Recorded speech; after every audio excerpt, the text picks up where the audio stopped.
สวัสดีนี่คือคลิปจบการตัดต่ออาจจะน้อยนิดหน่อยนะทุกคน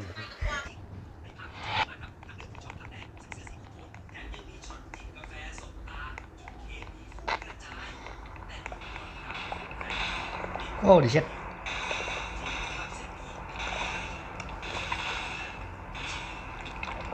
มันไม่ควรมาตรงนี้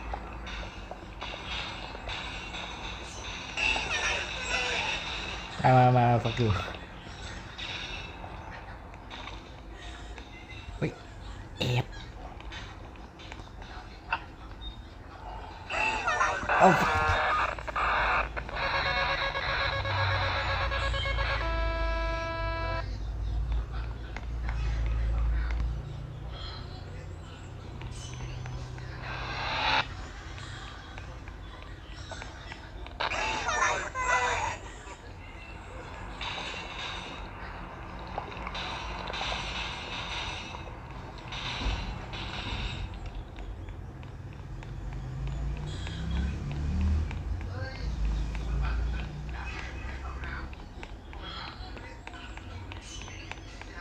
เจ้าสีดำเอา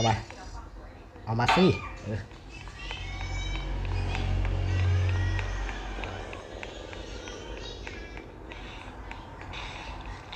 ยาสีฟ้าไม่ไง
ไม่มีอะไร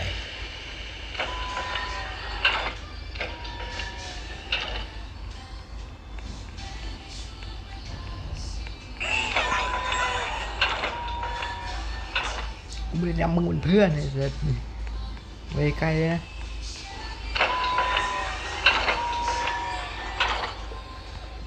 เปิดดิ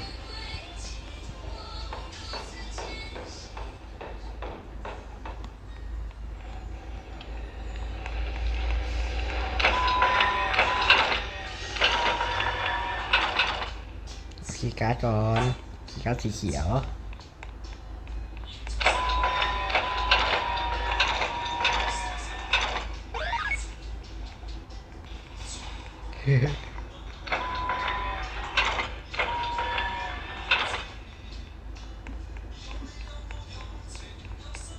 แค่เดียว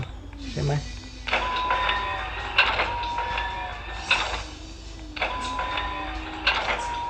กดดิฟเข้าไป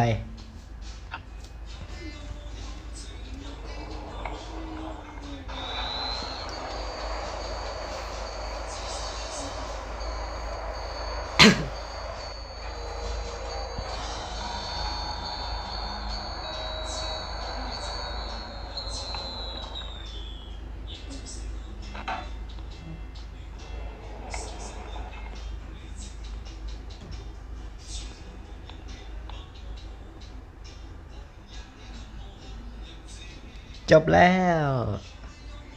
เกมนี้ก็จบแล้วได้กดนี้ไป มันก็เป็นโหมดพิเศษ เกมนี้ก็จบลงแล้วใช่ เกมนี้จบลงแล้วแล้วไว้เจอกันใหม่ทุกคนใช่แล้วที่บอกว่าไว้อัดพรุ่งนี้คือคิดว่ามันน่าจะนานไปก็เลยทำวันนี้นี่แหละ แล้วถ้ามาดูถึงจุดนี้ก็ขอบคุณมากเลยครับ